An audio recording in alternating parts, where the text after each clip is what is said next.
Hey guys, what is up? Super K-Man Rocks here, and we are here for my LCS Spring Split Week number 1 overview and analysis video.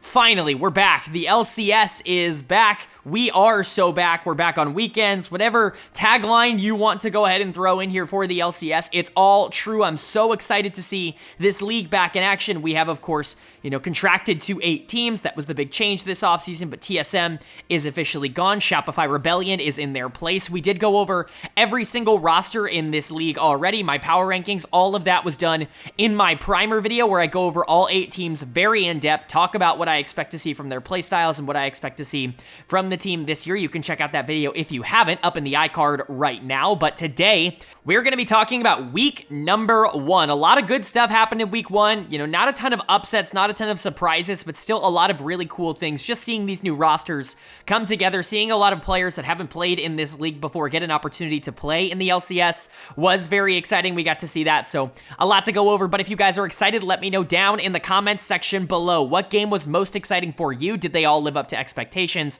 Did any team surprise you? Did any team not surprise you? I'd love to know all your thoughts on everything that happened in the LCS or whatever you want to talk about down in the comment section below. But without further ado, let's jump right into it. If you are new here, what we do on this channel is go game by game, talking about the advantages and the disadvantages that each team was able to generate. I'll be giving a player of the game and a dud of the game for each individual game, and at the end of the week, I'll be giving a player of the week and a dud of the week to kind of tie everything into a nice, neat little bow. We will also be updating my power rankings at the end of week number 1. Again, I did a whole video on my power rankings at the beginning of the split.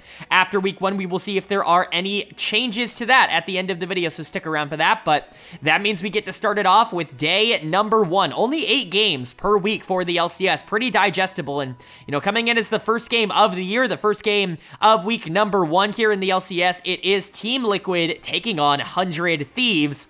And maybe in one of the more interesting upsets of the week, probably the biggest upset of the week, 100 Thieves is actually going to be able to take the first game of the year here. Really nice win from this team.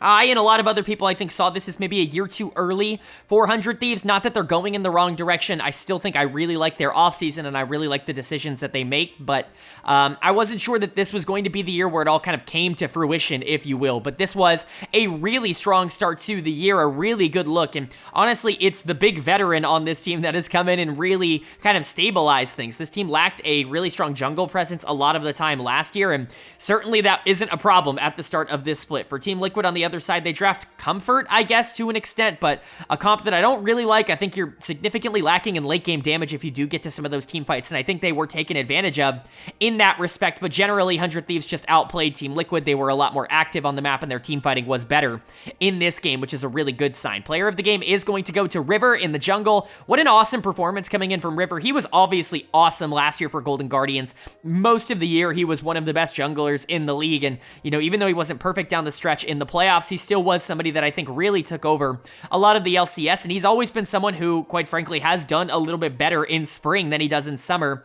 Even going back to his time in the PCS, that was always kind of the scouting report on River. So, kicking off spring split here with a really nice Vi game where I guess you could say his mechanics were just super on point. A lot of really nice Vi interactions. If you're going to be able to dive the backline, you got to be able to know when to use Smite to break the edge of Night. Like that kind of stuff that, really good players are able to do super consistently. River just makes it look effortless. He was able to create a lot for this team in terms of a primary playmaker, a primary facilitator. River actually does a really good job at that, and that is very much carried over to 100 Thieves. I think this could be a monumental signing for this organization, a player that really helps to guide the rest of these young players into getting more confident and getting more experience at this level, and that's basically all you can ask for from River at this point. And then you've got Quid in the mid lane. This was an awesome game for Quid on the Yone. He was really the carry in terms of the damage, which I guess you can guess from the comp that they ended up drafting with the Seraphine Karma in the bot lane, but Quid did a really good job of capitalizing in the late game. His team fighting was really strong. Honestly, his laning phase was really strong as well. One of the big problems Quid had a lot last year was dying to ganks and being in the wrong spot and not respecting his opponents. It already feels like he has gotten a bit better at that. did spend a couple resources in the early game trying to shut down that Yone, and he was just in the right spot. He didn't give over needless shutdowns. He didn't give over needless gold, and that's a really good thing overall for 100 Thieves. That's the kind of development you need to see out of a player in Quid who really didn't show a ton in his first split. in the LCS.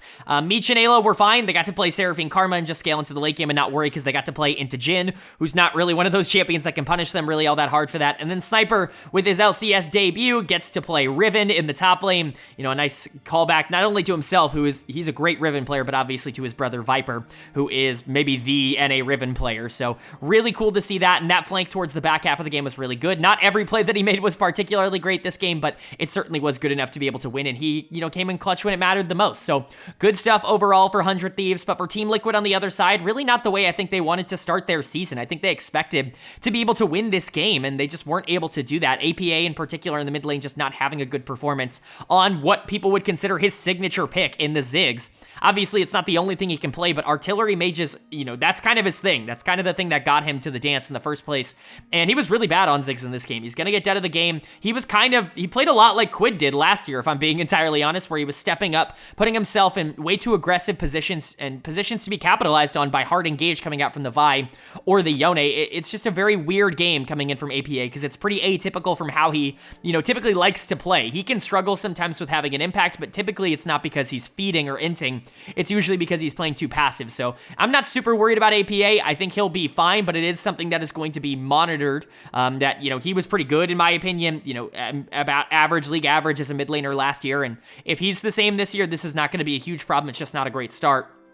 Yan and Korra hate Jhin, Ashe. I don't really think it accomplishes all that much. I don't really think you have a lot of opportunities to do anything, but at the end of the day, like, you know, you got to at least win early. If you're going to win at any point against Seraphine Karma, you got to win early. Impact was whatever on the top side. Took advantage of Sniper for a bit, but by the end game, the Udyr really kind of ran out of gas, and then Umti was just out jungled by River. Even the plays that Umti was trying to make just didn't go off. So for Team Liquid, you're kind of hoping that they could do better as they move forward into the split. You know, 0-1's not a death knell or anything, but this is a shorter split than it has been in previous years because there's less teams. There's less room for error in terms of game-to-game performance. This is a loss that they probably wish they could have back, but for 100 Thieves, great way to start your year. Great way to start your split. The young players in Sniper and Meech and, you know, Quid and Ayla, they already look pretty good. River as a veteran looks like the perfect bring-in to stabilize a lot of this team. Basically everything you could ask for in game number 1 ended up coming true, and that's a pretty good look for the first game of the year. And then moving on now to game number 2, and, you know, as we'll kind of find out throughout the rest of the week and just seeing the schedule, game 2 on most days is going to be your prime time game, the game that they really want to highlight. It's right after the LEC ends, and it certainly was here on day 1. It was Energy taking on Cloud9. And Cloud9 is going to be able to pick up their first win with the new super team here, and it looks as good as advertised, at least to start the split here. We were talking about how you could make an argument that everyone is best in role in the LCS.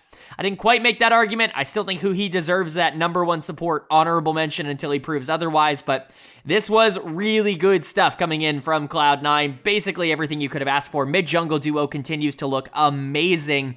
They looked so good separately that bringing them together, you were, you know, almost worried that they wouldn't live up to the hype, but it certainly has in the first game. And then for Energy, you know, I'm going to be honest, they didn't look good in this game, but it's against Cloud9. I'm not going to freak out too much. They still showed a lot of the aggression, a lot of the, you know, passion that we know from Energy, a lot of that underdog mentality, that never say die attitude that they've kind of become very famous and very popular for a good reason. And so I'm not freaking out about Energy. I think losing to Cloud9 is something that a lot of teams are going to do over the course of this year, even some of the better ones, like I think Energy is. And so let's talk about it. Cloud9 for me, looking amazing. Player of the game was actually more difficult than you would imagine because Blabber really dominated a lot of those team fights with resets on the Viego, but Jojo really was the guy here. He's going to get player of the game in the mid lane. Dominated the lane phase, just looked better than Palafox. Isolated in the 1v1, was able to get like something crazy like 12 CS a minute. Like actually absurd, generated so much gold, and by the time he hit the mid to late game, that Azir was doing loads of damage. It was really difficult to actually get on top of him because there was really good peel coming out from both Fudge and Vulcan, and Jojo was able to take over a lot of these fights. Blabber may have gotten a lot of credit with a lot of the kills, but I think Jojo was the primary playmaker and the primary winner here for Cloud9. If he's going to be able to keep that up, I mean, this guy was an MVP last year for a reason. To bring that guy in, if he's just infinitely better than what they had in Eminence last year in the same role, that's terrifying. That's just about as scary as it gets. But I don't want to take anything away from Blabber. You can sit here and say, oh, JoJo did a really good job of supporting him and keeping Blabber alive and, making sure that he had an opportunity to get a lot of these kills, but Blabber still had to play a lot of these team fights well, and he was really aggressive in the mid game. He was definitely willing to go for plays, even some that weren't exactly ideal plays, but he had the backing of his team, he had the backing of his mid laner in particular, and a lot of those plays ended up working out. And so, credit to Blabber and JoJo. Test 1, they have very much passed. I think we can all say that they passed with flying colors. Berserker and Vulcan were actually pretty good here. They didn't have to do a whole ton, but credit to them. They won lane as Varus Nautilus into Lucian Milio. Not always the easiest thing in the world, but Varus can play relatively safe and just go up in CS, and that's fine. And Fudge was also solid, mostly peel towards the back half of the game. This really was about jungle mid in terms of being able to take over, and that's a really good sign for Cloud9, who relied a lot on bot lane in 2023. So for Energy on the other side, again, I don't want to freak out too much about this game. I still think that they were relatively fine. They showed a lot of the mental things that I think are encouraging for me. They just aren't as talented as Cloud9 is at the current moment, or at least they weren't in this game. Dud of the game for me is going to go to Contracts. It felt like a lot of those engages weren't necessarily there. He was so aggro in the back half of the game. Honestly, his gameplay is a big reason why I'm still confident that this team is going to be good over the course of this year, because it really was fun to watch him just go for steals, even though it's a really, really low opportunity. Cloud9 ends up playing things really well, but Contracts, I think, could have been a little bit more, I guess, clinical is maybe the word over the course of this game. His early game could have been a bit better. If you're playing Jarvan into Viego, you really want to try to get the lead as quickly as possible, because you don't want this Viego-Azir duo to scale out of control, and that's unfortunately kind of what happened. So when Contracts wasn't able to make a ton of these plays happen early, and when you're looking at like a 3-3 game in terms of kills, but Cloud9's up 4k gold, and they've got the scaling advantage, it is a bit concerning, because you don't really have a ton of damage on this team in the late game in terms of carry potential. You've got the Taliyah, you've got the Lucian, but both of them really need an advantage or a lead to be able to kind of, take advantage of that as much as they should. And so, for Contracts, I would have liked to see a bit more of the aggression and aggressiveness come out in the early game, but it was definitely there by the time we got to the team fight stage, which I think is fine. Palafox kind of got run over by JoJo, isolated in the 1v1 matchup, but that can kind of happen as Taliyah into Azir. FBI and Huhi probably shouldn't have lost bot lane, but, I don't think Huhi was all that bad on the Milio, and Doko was just kind of irrelevant on the top side playing Cassante into a losing, when your team is losing, right? It's just kind of hard to do anything in that specific circumstance. So overall for Energy, I think that they were fine. Again, don't want to freak out too much against for a loss to C9, because C9's a very good team. I'm not worried that Energy is going to be able to figure something out and be able to come back. We're going to have to see what they do later in the week, though. That's definitely going to be interesting. But for Cloud9 on the other side, great first showing as the new super team. Basically everything you could have asked for. Blabber and JoJo in particular as a duo, looking amazing. Berserker and Vulcan look strong, even on weak side. And, Fudge is always going to be good in whatever role you end up asking him to play, at least domestically. So Cloud9 definitely right now living up to that #1 ranking that I think me and everybody else kind of unanimously gave them. And then moving on to game 3 here of day number 1, and this was when I was really interested to see. It was a matchup between FlyQuest and the new team in the LCS, Shopify Rebellion. Very intrigued to see how this ends up going. Obviously, the team itself isn't exactly super new. A lot of players from TSM last year, Boogie, Insanity, Wild Turtle still on this team, and Wild Turtle is starting here in the AD carry spot instead of B-Boy. I don't know if that's temporary because of a visa situation, or if Wild Turtle is their full-time starter, whatever it is he was playing in this game, but 2 DSG faces here, and Fake God and Zazel also rounding out the lineup, and obviously a new banner to play under in Shopify, but FlyQuest is going to be the one to take this first match of the year for them. And they deserved it. They were really good in this game. Honestly, this team looked mega clean in their first game of the year. Really easy to execute comp, and honestly, it kind of just shuts down everything Shopify wants to do. They went for a very crazy thing with the Zac mid. That's a wild call to come out from Insanity, but it's something that obviously we've seen before. Players like Caps have notoriously played this at a relatively high level. We've seen what it can do, and as an engage tool, it's really not all that bad to set up for maybe some melee carries, things like the Aatrox and the Xin Zhao that can do a lot of damage so long as you have layers upon layers of CC alongside the Lucian in the back, of course, but unfortunately for Shopify, the Poppy was a little bit too strong in this game. Inspired's going to get player of the game for me. Once they realized that they could clump as 5 during every single team fight and just turn on the Poppy W every single time Zac tried to engage, all of a sudden, fights became significantly easier. I don't want to downplay the mechanical prowess that Fly showed in this game, because I think there were a couple of players in particular that just looked awesome in terms of the individual mechanics they were able to show off, but Inspired just completely changed the game from playing Poppy in the first place. So he has to get player of the game. It's really nice nice to see him back in the LCS. He has been one of the best players in the LEC and the LCS basically every single time that he has played, whether it was on Rogue, whether it was on Evil Geniuses. He has always been a top-tier MVP caliber performer and MVP in both leagues, and, you know, it's really nice to see him back. I think there's a lot of reason to believe that he's going to get back to that level this year, and it's really nice to see that he played Game 1 in a really good way. But I think another player that honestly I considered for this, and maybe that doesn't come across in terms of the scoreline, was Bwipo in the top lane. I thought Bwipo actually had a really good game here on the Udyr. The nuisance and the amount of chaos that he honestly caused on the top side, even if it didn't always benefit himself, was, you know, a big deal for FlyQuest and a big reason why they were able to pull apart Shopify for a lot of this game. Bwipo was basically proxying the entire game, and, you know, somebody had to come and stop the Udyr. He was trying to 1v1 Fake God every opportunity he got. He was just playing so aggro. I almost want to say so solo queue, but it ended up working out really in favor for FlyQuest here. It allowed, you know, Inspired and Jensen and Busio as a trio to kind of just move wherever they needed to do, or move wherever they needed to move and capture whatever objective they needed to capture. Just really good stuff, I would say, overall, from FlyQuest. Busio was really good in this game. His mechanical movements on Seraphine were very impressive. Just his ability to dodge skill shots. It's something that is, you know, it's clear to see why he's a top prospect in North America, because his mechanics are nuts. Masu didn't really get to do anything. We know this guy's legit. We know this guy's a beast, but, you know, we played Senna. He was the secondary player on this team, and Senna Seraphine is something that a lot of teams are obviously going towards, and generally speaking, it does feel like the strongest bot lane in the LCS at the very least right now, so good to see that. Jensen looked good in this game. Everybody on Fly kind of looked good, but I would say Bwipo, Inspired, and Busio in particular were the three standouts. And then for Shopify on the other side, I don't think they looked horrendous. I think they kind of got out-comped. Eventually, FlyQuest learned how they needed to play this game, and it just kind of went downhill for Shopify from there. But the one player that I do think could have had a bit of a bigger impact in a different situation would have been Fake God on the top side of this map, which is why he's getting done of the game. It really felt like Bwipo was just kind of, you know, playing circles around him in the laning phase, and that's okay. Bwipo's a very good player, and this is Fake God's first game back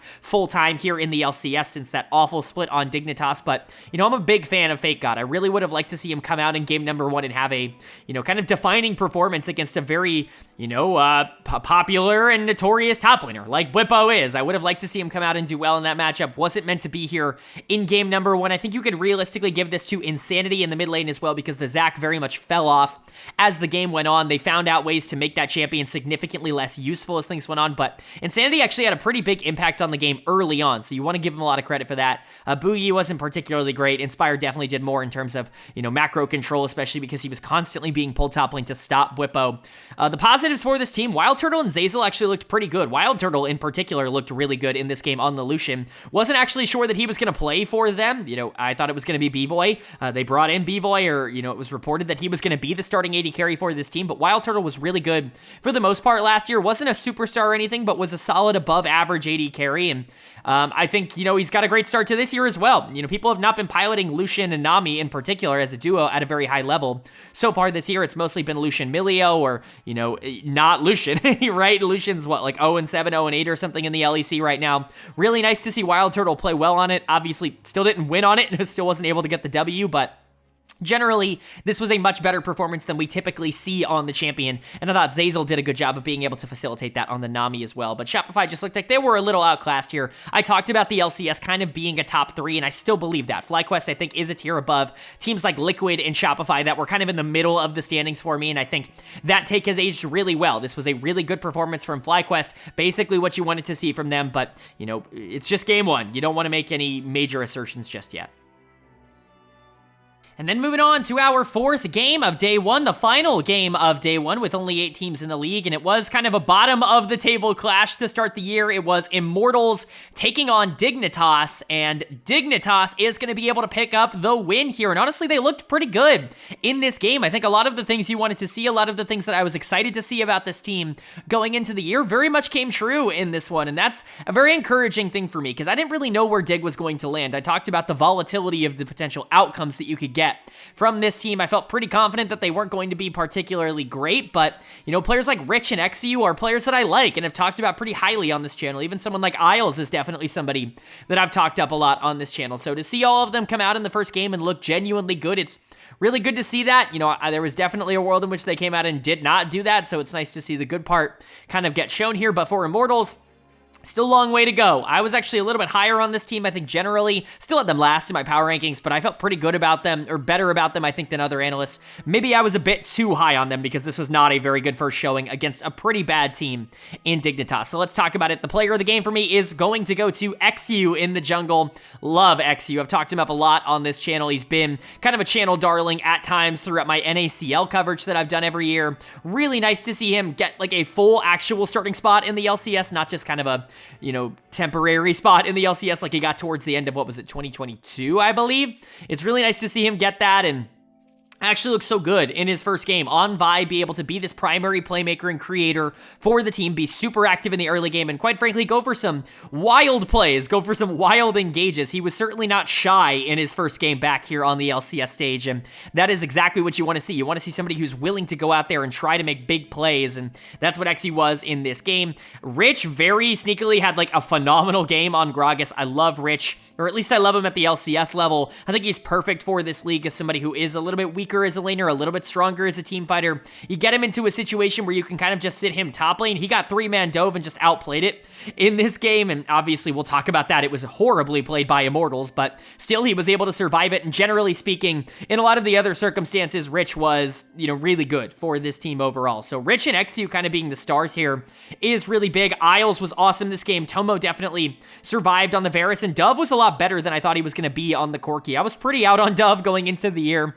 I called him the worst signing of the offseason by any team in the LCS. I still don't necessarily love the idea, but at least in game one, he got to go up against a very inexperienced Mask who did not play well, and he definitely was able to outplay him on the Corki and just kind of get into the late game and survive on this one. So credit to Dig, being able to play through their young jungler and their, veteran top laner. That's exactly what you wanted to see from this team. If they can grow into being able to play through a lot of different lanes, I don't know, maybe there is some interesting parts of this team that I wasn't necessarily taking into account at the beginning of the year. But for Immortals on the other side of this matchup, they looked pretty bad in this game, about as bad as you could ask for. Dud of the game is going to go to Mask in the mid lane. He misplayed a lot of different things. He didn't look particularly comfortable on the Azir. I don't know if it was just nerves on stage or if he's just not very good at this champion. I don't really know what the deal was, but just a lot of weird misplays coming out from a player that didn't necessarily have these when he was playing on UOL last year. And, you don't really want to see that in your first ever LCS game. You want to cut him some slack because, again, it's his first ever game in a major region, and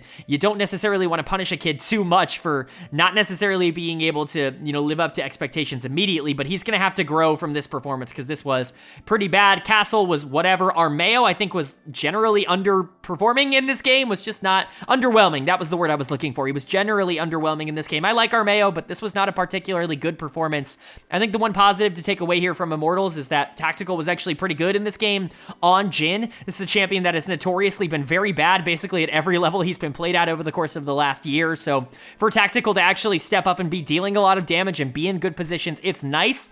I'd like to see him on a hyper carry instead, something that can actually win the game if the rest of the team puts resources into him, because I think he's going to be the most consistent form of carry potential that they have on this team. But for now, it's at least good to see that some of the development and progress that he was able to make last year going into kind of the back half of the year in the summer split is able to be translated here to the beginning of spring split in 2024. Ole was fine on the Rel. It really was the bot lane that survived in the top side that did not look good, but Mask was really the standout for a player that was just like, oh my god, what are you doing, man? But for Immortals, this looked like a bottom one team in this game. I'm not saying that they're definitely going to be that, but this was about as bad of a start to the year as you could ask for. You still have one more game this week to kind of avenge yourself and get back on track, but it's not going to be as easy as this one is. This is probably going to be your easiest game for a while, and you got destroyed in it. That's not a good look. And then for Dig on the other side, nice way to start the year. Maybe I'm underrating this team. I don't think this is obviously the biggest win in the world. Immortals is clearly not a very good League of Legends team, but, to at least be able to pick up a win to start your season, I think that's a nice start. Players like Rich and XU looking good,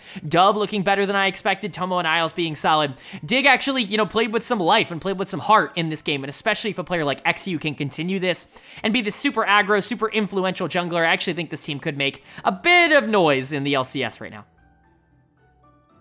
And now we get to jump into day number 2 of week number 1, and we got to kick it off with a matchup between two 0-1 teams. It's Team Liquid taking on Shopify Rebellion, and Liquid is going to pick up their first win of the year on the second day. Unfortunately, Shopify starts their first ever split, their first ever season in the LCS with an 0-2 week, but it was a pretty tough week. FlyQuest and Liquid are certainly not pushover teams. Both of them should have been better than Shopify, and both of them were better than Shopify this week, but for Liquid, this was a really nice win. Obviously, you needed to bounce back after really being the only team to get upset on day number 1, really the only result that wasn't stock standard, and so it's nice to see them bounce back and play pretty well here in game number 2. The player of the game honestly could have gone to a couple of people. I think basically everybody on the team played well for Liquid in this one. This was kind of a demolition, like they were the better team by a pretty consistent margin here, but I'm going to give it to Umti in the jungle, purely because of his aggressiveness. I think that, honestly, this is the opposite of the scouting report that we had on Umti going into the year. This is kind of the opposite of what he was for Bro all those years, in the LCK, where he was this really strong early game jungler, somebody who did know how to get leads, but was just really bad at playing from behind, and really needed those leads in order to actually do anything. A lot of times when he was going up against the best junglers in the world, he really struggled because he couldn't get those leads nearly as heavily against players that were just super dominant in the early game, even better than he was. And therefore, he was never really all that useful at an LCK level. He couldn't really ever break through that threshold, but this is kind of the opposite of that. He was kind of bad in the early game here. Boogie actually did a good job establishing pace and establishing presence early in a comp that, I mean, once you get it in that comp, it's actually a really good thing to have. Rumble plus Corki with pressure is very difficult to deal with. Even the Trundle's going to be really good in order to steal a lot of the stats that either Udyr or Poppy, probably Udyr, are running at you with, so that you can make them a lot easier to deal with towards the back half of the game. But what Umti did that was amazing was just team fight. His macro towards the back half of the game was great. He was still able to secure a lot of the objectives that kept his team alive, and then once it came down to the 5v5s, he played the Poppy just about as well as anybody I've seen in a little while. So really nice stuff coming in from Umti. If this is the new version of him that we're going to get in the LCS, a league that, team fighting is much more important in the LCS than it is in a lot of other regions because games typically go longer. There really isn't a ton of early game domination like there is in a lot of the other regions. It would be really nice if Umti could add that level to his game and become a lot more consistent in that stage of the game. But he certainly wasn't the only player on TL to play well. I thought Jan had a great game here on the Zeri. Absolutely outplayed Wild Turtle. I know a lot of people are going to give credit to things that aren't the Zeri in Zeri situations, but the hard truth of the matter that I think a lot of people have accepted at this point, Zeri's not particularly easy to pilot at a high level. One of the reasons I was, kind of defending Zeri in terms of, talking about her on this channel over the past year or so, saying I'd rather have Zeri metas than Seraphine metas, or I'd rather have Zeri metas than Jinx metas. No offense to Jinx, but just, she's one of those champions that kind of plays on autopilot. It's really not all that difficult to perform at a high level if your team's playing well on a champion that just has to be in the right position, has to not mess up, essentially. Zeri takes a little bit more, self-positioning. You don't really have a lot of internal tools in order to deal a ton of damage without being in a good position. And so, I don't hate Zeri conceptually as a champion. Obviously, she was overbalanced for a really long time, but this was a great performance from Jan. And honestly, he's been a very good player. One of the things that's really impressed me with Jan is in a league that's not really all that dominant in terms of bot lane carries, he's actually one of the great laners in the league. I know not a lot of people really give him that credit, but he's very good in the isolated 2v2. That's something Core has obviously gotten better at, but it really is the strength of Jan. And I think this team has played towards that in the past couple of years. And so really nice to see him get put on a hyper carry and actually deliver. APA certainly played a ton better here in game 2 than he did in game number 1 of the week. Impact was solid on the top side. Core did a good job supporting that Zeri in the late game on the Lulu. We've seen some supports abandon their hyper carry ADCs even on champions like Lulu in other regions, so it's nice to see Core not making those same mistakes. Not that I would ever expect him to, but generally I think this was a good game from Team Liquid. I think this was a nice bounce back and kind of what you wanted to see. And then for Shopify on the other side, it's okay. Again, you wish maybe they looked a little bit more competitive in these losses against FlyQuest and Team Liquid, but they're FlyQuest and Team Liquid. These are teams that probably should be beating you at this point in the year. Done of the game was kind of difficult. I'm going to give it to Wild Turtle. People might really dispute this. There are probably some comments that are actually, Wild Turtle was pretty good this game, and he was super aggressive, and he was the one trying to make plays for Shopify. And typically speaking, I'm going to be Yeah, I can believe that. At least if you're trying to make plays, then it can be good. But he was putting himself in a lot of bad positions and inting away a lot of mid-game fights in order to do that, in order to try and make these plays. And if you're going to go for aggressive plays in the mid-game, they better be high percentage plays, at least in my opinion. You have to have, some reasonable ability to pull that off. And I just don't think a lot of the plays that Turtle went for this game were good plays, which is why he comes in pretty low here in terms of my rankings and, why he's going to get dud of the game for me. I think you could give this to Insanity, who just picked Corki, never really got online and then lost the game. I think you could give this to Fake God, who for the second game in a row really just had no impact on the map. He's not really been a problem, but he's really not been a strength for Shopify up until this point. Boogie had a good early game.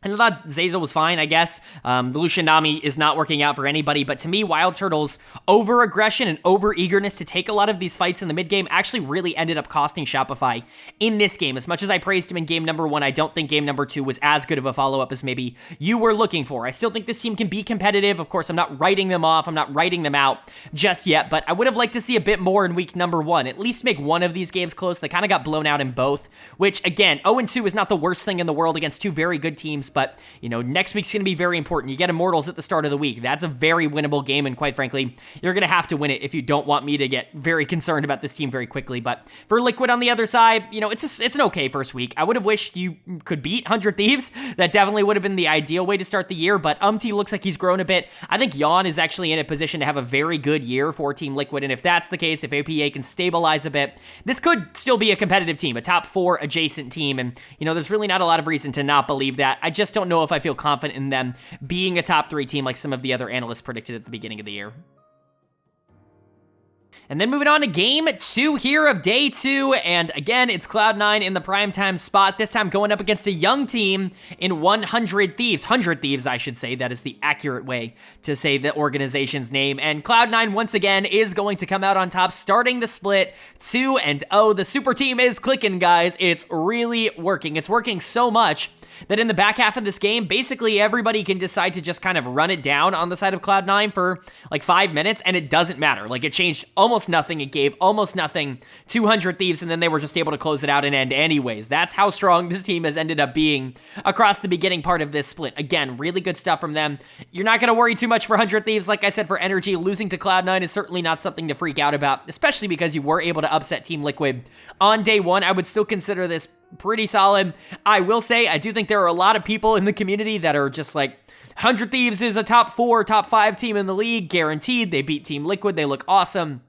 We'll get to my power rankings at the end of the week, but one of the things that I'm kind of known for is not being super reactionary and trying to see a bigger sample size. This is a weird week for 100 Thieves, and I think maybe they're getting a bit more love than they deserve for a game that they were at best scrappy in, but at least they were scrappy. So let's go ahead and talk about it. Let's start with Cloud9. Player of the game is going to go once again to Jojo Pune in the mid lane.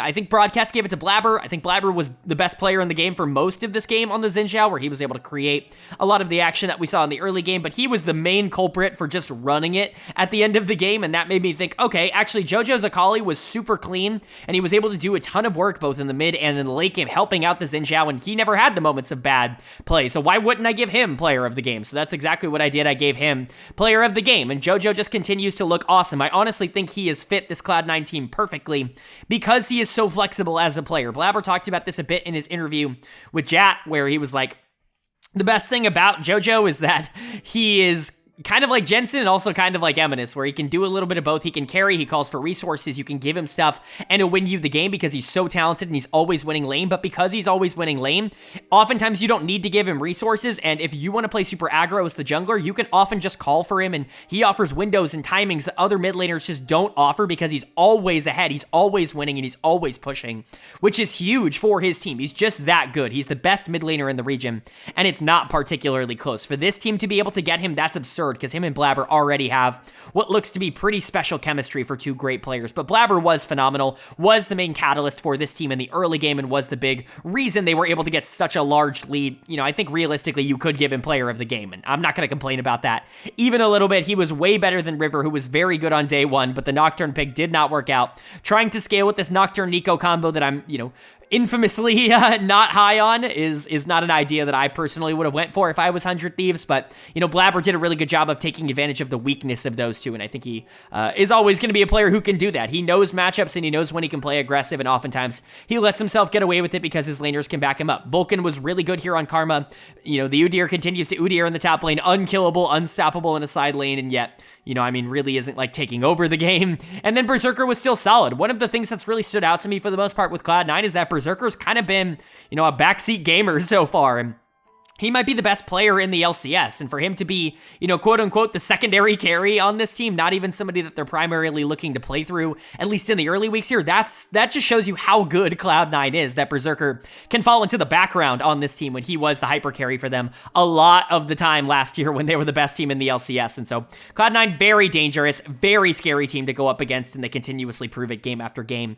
And then for 100 Thieves, it's an okay performance, right? Like, you showed scrappiness. This team never really gave up, even towards the back half of the game. They were still looking for plays. They were still looking for avenues back in. The problem is just that, they were so outskilled in this game that it was very difficult for them to survive after such a tragic early game. Dead of the game for me was actually up in the air. I think this is more of a team effort for 100 Thieves. I don't necessarily think one individual player played, more bad than the other one. Worse, I should say. That's the word. Worse than anyone else on this team, but I do have to give a dead of the game because that's how the format works. So I'm giving it to Meech in the bot lane. Mostly this is for the draft because as much as I like Senna, I want Meech on something he can win on. I like Meech a lot as a player who I want to see grow and develop in the LCS. I wasn't exactly sure what his immediate impact will be, but you've essentially had him only play supports over the beginning part of the week. He played Seraphine in game 1, he played Senna here in game 2. He's just never really had an opportunity to create that big of an impact on the game, and I think this team would be better off trying to play a more traditional bot lane, at least to start the year. Obviously, Senna and Seraphine and things like that are really strong, but Senna plus Nautilus, is that really the combo that you want to go up against Cloud9 with? You're putting a lot of onus on River and Quid, who, yes, were very good in game number 1, but Nocturne needs time to get online, and generally, like I talked about last year, I'm a lot lower on the Nocturne-Nico duo because it really is just like, oh, here's your Wombo, and that's it. We don't really have any other synergy outside of that. And so, I'm not really a huge fan of the duo, and I think it's kind of shown that it hasn't worked at a super high level. River kind of got out-jungled in the early game, but that's what happens when you pick Nocturne. You need to be able to get 6, and you need to be able to get online to even contest the Xin Zhao really at all. Jojo won mid lane and then was moving around the map, creating a lot of plays alongside Blabber, and Sniper really had no impact on the top side on the Gwen. This generally just was 100 Thieves being outpaced by a team that is just better than them. But like I said, you're not freaking out about Cloud9 just being better than you. They're probably better than everybody else in North America. And so to lose a game like this, it's totally fine. I just want to see what they're going to do in week number 2. There are some holes in this team that I'm interested to see if they fill. It looked really good in game number 1, but the development needs to keep coming. I need to see everybody on this team start to really step up, and that didn't necessarily come all there in week number 1 for me. But for Cloud9 on the other side, really nice game 1 and game 2. Basically exactly how you would want to start your season off. 2 pretty dominant wins over 2 interesting teams in Energy and 100 Thieves. Really excited to see where this team goes. Obviously, the expectations are sky high. As I said in my primer, if they don't win the league, they are a disappointment. That's just where Cloud9 is at right now. This is the biggest super team that NA has ever had. But at least at the end of week number 1 here, it actually does feel like they're starting to live up to expectations. And now moving on to game 3 here of the second day, and it's a battle of the green teams as we saw Immortals taking on FlyQuest. And FlyQuest is going to be able to pick up their second victory. They're going to be the next team to move to 2-0 to start the week, and that is a good thing for FlyQuest fans. I was high on this team in the offseason, maybe not as high as some other people because I was a bit concerned about, whether they had any stars on their team. I think Inspired is very clearly a star, but you really were relying on Masu and Busio really kind of turning into really strong bot lane players very early on for this team to compete. So far, it's been pretty good. I know their schedule hasn't exactly been the hardest in terms of Shopify and Immortals. They really haven't been tested up until this point, but, in their early stretches, they look pretty darn good, which I think is a really good sign for FlyQuest. Moving forward for Immortals, this is probably the worst team in the LCS. I talked about that on day 1. Certainly nothing changed in this game in terms of that opinion. I would honestly argue that my opinion went lower of this team in this game because I would argue no one played well. In the game number 1, at least Tactical was doing okay. It looked like him and Ole were surviving a bit, isolated in the 2v2. In this game, it really did not feel like anybody played at even a remotely competent competent level. And that's not a very good thing for an Immortals team that I think everybody universally had in their bottom 1 slot in the LCS. So let's go ahead and talk about it. Player of the game for me is going to go to Jensen in the mid lane. He had a very good week number 1. I was a lot higher on Jensen's 2023. I think that a lot of other people, I think the signs of him being a good player were still there. And honestly, like, I've talked about this 1,000 times with Dignitas over the course of, this year, last year, the offseason, basically anytime I can bring it up. But Dig had a lot of problems, and I think stylistically, like, synergy was their biggest one. You have Santorin and Jensen, who are both pretty passive players, neither really wanting to take the onus to dominate the early game. Therefore, they didn't really have a lot of pressure towards the middle of the map, and they couldn't spread it anywhere else. That's a death sentence in Modern League. But Jensen is still a very good player, and honestly, he got more aggressive as the year went on when he realized he had to be the one to step up, that he was the one that was going to have to start winning games for that team. I think that really changed his, perception on what he needed to play. And generally, I think his mechanics are absolutely still there. Is he this hyper carry that he was at his absolute peak in like 2017, 2016, that era? I don't think so. I don't think that that's the Jensen that we're getting anymore, at least in my opinion. I think he's just a very solid supporting cast member, but, he kind of went over and above that, I would say, in week number 1. He was awesome in this game. The Azir looked very clean. The mechanics were on point, so really nice to see him actually be able to carry a game, in 2024. I didn't know if that was going to happen all that much, but him and Inspired have very good synergy, and I think Inspired's going to benefit a lot from having a mid laner like Jensen on the team. It's basically the perfect mid-jungle to complement each other's playstyles, with Jensen wanting to be a little bit more of a, let's play through mid, but in the sense that I want to get you super fed and I want to play for jungle and try to get pressure and move that around the map to get objectives in the team fight, whereas Inspired's like, I want to kill, I want to fight, I want to go, these are two synergistic play styles that work well together, and I think that's clearly shown itself in week number 1. Bwipo also continues to look really good on the top side. I was a bit concerned as to whether or not he was going to be an elite top laner in the LCS when he came back. He was good, and I honestly would say I liked him more than others when he was on Team Liquid his first stint in the LCS, but you just never know what you're going to get out of somebody who's been streaming for a year coming back to pro.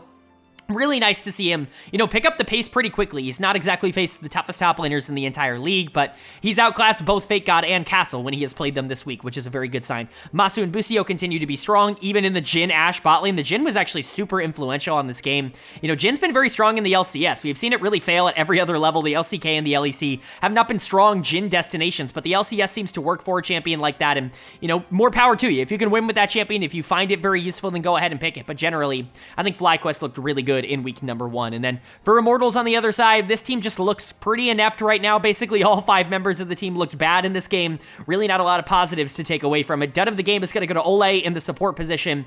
I was pumping the brakes on Ole. A lot of people were talking about how they really like him and how they thought he was going to come back and, be one of the best supports in the league because he hit that rank 1 on the Korean ladder. I was definitely pumping the brakes on that. I love Ole as much as anybody else off the Rift, but I was just concerned about his ability to actually change this team for the better because he really wasn't all that good last time he was playing in pro in the LCS, and unfortunately, that continued here. He was playing Blitzcrank, and, we've seen this champion pop off. Look at what Labrov was able to do in the LEC in week number 2 this past weekend, but, when that champion's played poorly, when you're hooking the Olaf every single fight, all of a sudden that champion becomes a massive nuisance to your team, and it becomes a major negative to have to play with that, and Ole just was not very clinical in this game. I still think he can be a positive factor for this team. Him and Tactical are probably going to have to be the bright spot in terms of the outcomes for Immortals, but it was not a very good week number 1, and this was not a very good game for Ole. Mask and Castle, as the 2 imports continue to look pretty bad in their early stints here. Castle just did absolutely nothing. He picked Aatrox into this comp, into Jhin Ashe, and it's like, okay, yeah, you're never going to get on top of the bot lane. You're never actually going to be able to flank any of the enemy carries, and that ended up turning out to be very true this game. Castle, I think, did like 6,000 damage across the entirety of this game. Something ridiculous where he just had absolutely no impact. Mask continues to look very outclassed, isolated in 1v1 matchups. One of the things I do want to note, I liked Mask coming into the year, but a lot of it was the more supportive roam-style mid laners that he was able to play. Things like the Galio, things like the Talia. That was the other pick that I was trying to think of. Those were the things that I think he really excelled on. That was the playstyle that I thought he really excelled on. To see him get put onto, these hyper carries, the Azir, the Corki, these late game, damage dealing carries, early on in his LCS career, I'm not necessarily sure that's the best way to utilize a player like Mask in the LCS, but that's just my opinion. Whatever the case, clearly this is the direction Immortals wants to go in, and it's not working. Both of the solo laners laners have been bad, and Armeo has also been pretty bad, especially in the early game. You just need to be more active and more moving around the map. Rel is one of those champions where you simply have to be able to get ahead, because if you go in as Rel when you're behind, you're just going to get blown up before you can actually do any of your CC chaining, and that was a bit of a problem for Armeo. Inspired was just better. Immortals looks really bad, in my opinion. One of the scariest teams in the league in terms of, like, I don't know if they're actually going to win a game. They might be this year's Dignitas. This is not a very good looking team. And then for FlyQuest on the other side, this team is actually genuinely good. I'm not going to overreact and say they're guaranteed to be a top 2 team, guaranteed to be a finals team. You're going to see a lot of people say that because they are 2-0 right now, and, you know, that's a pretty good place to be, but they beat Shopify and they beat Immortals. It wasn't exactly the hardest week, even if I am higher on Shopify than other people are. I want to see what FlyQuest is going to do once they start facing tougher competition, and that's really going to start after this week. And so, you know, good on you for beating the bad teams, but this is just step 1 and, you know, kind of getting to that top tier status like I think you want to be at. And that's going to bring us to our final game of the week here in week number 1 in the LCS, and it's a pretty interesting one between Energy and Dignitas. And Energy is going to be able to pick up the win here. That means they're going to move to 1-1, and Dignitas will also move to 1-1 at the end of the week. Both of them, you know, getting both an easier and a harder challenge, respectively, you know, from each other. Dignitas being able to take down Immortals on day 1. They showed a lot more of the cracks in the armor here in game number 2, and Energy not quite facing Cloud9 again here on day 2. This was Dignitas, a much more beatable team for a very good Energy team, but this game was relatively close. I think both of these teams, you know, performed relatively well in this game. I think there's a lot of positives to take away. Player of the game for me is going to go to Palafox in the mid lane. It's not just because he got 8 kills, but genuinely towards the back half of the game, this really felt like a 2v5 for a lot of it, or maybe a 2v4. We'll talk about Dignitas in a bit, but, you know, Palafox was really playing well on the Corki. A lot of those fights would not have been won had Palafox not been awake towards the back half of the game, but I thought he had a really good game here. Corki in general seems like a pick that is often used as a security blanket in the back half of the game, and this is why, because sometimes you don't really dominate early. Sometimes the enemy team has a game plan to take out your top laner, and you just kind of have to scale up and try to win in the mid to late game with better macro and better team fighting. And that's what Palafox was able to do. You know, credit to them. Contracts was pretty good in this game, but Dokla was actually the other player in the back half that I think actually played well. Poor guy really struggled at the start of this game. This was not a classic Dokla lane experience, but by the end of the game, he had clawed his way back, and honestly, from a really bad position, he was super impactful towards the back half of this game. And oftentimes I get questions on why do I value players that are able to make, you know, team fight impacts more than, like, you know, players who go up 30 or 40 CS or whatever like that. I think it's important to be able to win lane. Obviously, having more resources than the person you're going into really matters, but that only matters if you use those resources to be more valuable to your team than the other player. You know, there are players that I think will lose in lane sometimes by 20 or 30 CS that will just simply be more valuable in the game, and therefore they are a lot better in that game. This was one of those circumstances where Dokla was better than Rich, even though the early laning phase wasn't exactly what you would expect from a Jace top in this particular instance. Good stuff coming in from Dokla. FBI and Huhi were there. Senna Tom Kench is something that these two have played a lot of. FBI in particular loves the Senna. He loves to play the Senna. He played it so much for Energy last year when they made that finals run, when they made that championship run. I'm not surprised to see it again here, but this is really the first time I've seen Corki really pop off. Obviously, we know that champion can do damage, but generally, I think it's been a little bit overvalued. Not so much in this game. Palafox definitely deserves the player of the game here. And then for Dig on the other side, they're really not looking as bad as I thought they would. One of the big reasons I was low on this team is I was super low on Dove coming into the year, and that just seems to be wrong so far. He's actually been really good for this team. He was awesome in this game, tried to keep it alive for Dig, but the rest of the team, not so much. Dud of the game is going to go to Rich in the top lane. I love Rich, but this was not one of his better performances on Rumble. Just not a great game coming in from him. You would have liked to see him do a lot more with some of the early game advantage that he actually was able to generate, but man, he was useless in the back half of this game. How many times have we said that about a Rumble player? That's not a champion that you really should be bad on in team fights, but his team fighting ability was actually a huge negative for Dig, and that's really not what you want to say about Rich. That's basically the opposite of the scouting report. Really feels like an off game for him, which is allowed to happen. You're not going to expect a player to be perfect all season long, and I'm glad he's getting the bad games out of the way early on, but you gotta hope this doesn't become a trend and that he doesn't start to regress from last year. But like I said, Dove was definitely the positive. Tomo and Isles just kind of seemed there. Even in the game they won against Immortals, Isles definitely looked a lot better. Tomo, I continue to question and worry a bit about. I was really not high on him going into the year, and there really hasn't been a ton that has changed my mind in the first 2 games here, but XU, I think, has a ton of potential, even if he wasn't all that impactful in this game. I think Dig is, a couple of minor changes away from being actually a relevant team here at this level, potentially top 5, top 6. They might already be there, and I might just be underrating them, but I still think there's a lot for me to see. I think generally the takeaway from LCS, first of all, they only played 2 games. It's really hard to get a firm opinion on how good a team is when they've only played 2 games so far, but, for the most part, I think a lot of things have gone according to plan, which we will talk about in the power ranking segment. And even the big things that have surprised, like Dignitas potentially looking better than expected, I gotta see them do it more often. Like, they looked okay in this game, but they still lost with a considerable lead against an energy team that they probably should be beating in this circumstance, with a couple of underperformances from some key players. And so I don't want to jump to saying that Dignitas is going to be a top 5 team like a lot of other people are. Apparently there are a lot of top 5 teams in the LCS. I've been seeing people claim that about multiple organizations right now. We'll see how it ends up panning out, but I think this was a relatively positive week 1 for Dig overall, even with this loss. But for Energy, nice bounce back. You want to see this team get more consistent, but generally they've always started slow. This organization, even back at CLG, with this core of players, has always started relatively slow. I'm not going to freak out about this team. The loss to Cloud9, it is what it is. Being able to come back and beat Dignitas, it's a good thing. Palafox looks great. I think Contracts continues to look good. FBI and Huhi are going to be consistent throughout the year. Doka looked very good at the end of this game. There's still a lot of reason to like this team. I think the players are still very talented, and I really think there's a considerable upside for Energy. I'm not saying that, they're going to be perfect throughout the entire year. I'm just not willing to give up on them just because they lost to Cloud9.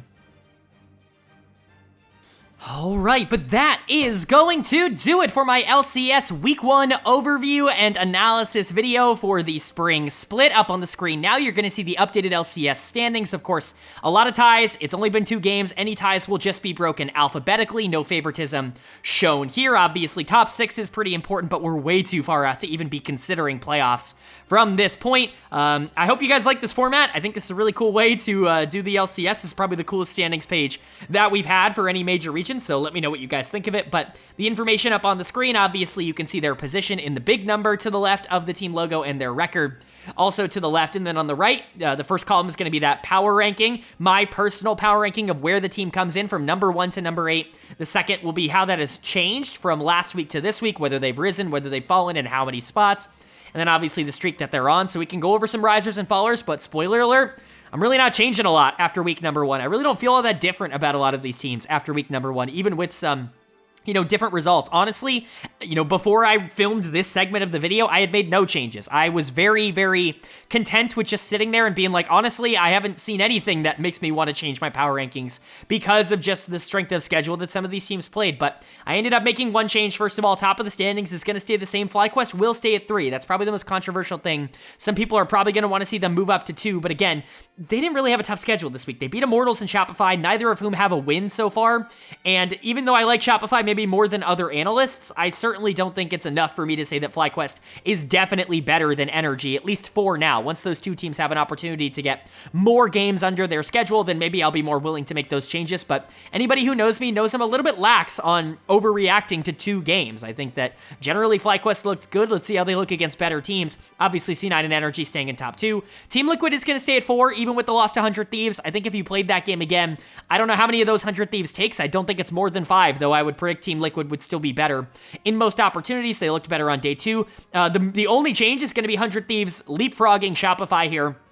Going to number 5, I feel good about this. I feel good about 100 Thieves, if only because River looked really good in game 1, and honestly Quid looked really good in game 1. If that bot lane is at the very least solid, and if Sniper can just stabilize on top side, they can be a top 5 team for sure, and Shopify just didn't look all that good in week number 1. I still think there's an opportunity for Shopify to turn things around when they start playing worse teams, because their schedule has honestly been really hard to start the year. Team Liquid and FlyQuest were not easy games for them, and they probably should have lost both, but they didn't look competitive, and that's really what maybe dropped them down to number 6. But, bottom 2 stayed the same. Dignitas, even with that win over Immortals, still saying it's 7. I know they were quote-unquote competitive against Energy, but I still want to see more out of this team, and then Immortals is no-brainer 8. I mean, that's not going to surprise anybody, but let me know if you agree or disagree with my power rankings down in the comments section below. Would love to know where you agree or disagree. Am I being too passive in terms of not making changes, or do you think it's good to exercise some caution only 2 games in when really there weren't a lot of upsets this week? Let me know down in the comments, but time to move on to my player of the week and my dud of the week section. For those of you you who have not been watching my other regions, this is new to this year. We have a whole slide for them. I know I've talked about this in previous years and kind of called it out, but now we have a visual to go along with it. As you can see, my player of the week in week number 1 is going to go to Jojo Pune, the mid laner for Cloud9. What a debut for a miraculous organization. He picked up right where he left off last year as the reigning MVP. Looked phenomenal in week number 1. I really couldn't have asked for more. He was great as a carry. He was great as a facilitator for Blabber as well. Everything you could have asked for, he was there. His teammate Blabber is going to be one of the 2 honorable mentions this week as well. Cloud9 just generally looked dominant, and it was mostly because of that mid-jungle duo, so I think both of them deserved a nod for player of the week. And then runner-up, I have Inspired for FlyQuest. I thought he was the best player on a 2-0 FlyQuest team, and I wanted to give him that credit. You could put Jensen here. I think that's a reasonable thing to do as well, but Inspired to me was the player who I think stood out the most when it came to FlyQuest's success this week. So those are my 3, I guess my 2 runner-ups and my actual player of the week, Jojo. And then unfortunately, my dud of the week is going to go to Mask, the mid laner for Immortals. Not a great LCS debut, not a great major region debut for someone like Mask, who has been, pretty highly touted. I liked his tape on Unicorns. I thought he was pretty interesting in the ERLs. It just didn't translate. Like I said, I think it might be a playstyle problem for this team so far, where I think maybe if you start getting him on more of those, shove and roam supportive style mid laners that he was a little bit more comfortable on when it came to the ERLs, perhaps he could do a bit better, but for now they're asking a lot of him, and he's just not able to deliver. Immortals has been really bad so far to start the year, and Mask is actually a very big part of that, so he is unfortunately going to get my dud of the week, but that's going to do it. I do hope you guys enjoyed. If you did, leave a like. It really does mean a lot. Lets me know you guys enjoy the content, and it does help get this video out to a lot more people, which I'm always very appreciative of. If you're new here, hit the subscribe button. We don't only cover the LCS on this channel. We cover all 4 of the major regions, as well as the NACL, Tier 2 here in North America. So if you want to get the, upcoming scoop on what players might be scooped up by teams, maybe even mid-season, but, going into next year as well, go ahead and follow that content. I'm going to be posting week 1 of the NACL tomorrow, so I hope you guys are excited for that. Obviously, we've got the primer out and everything, so go check those videos out. And if you're interested in the other major region content as well, hit subscribe and hit that bell so you can be notified when all of those videos do go live. But of course, with all that being said, I hope you all are having a great day. I hope you continue to have a great day, and I will see you all later.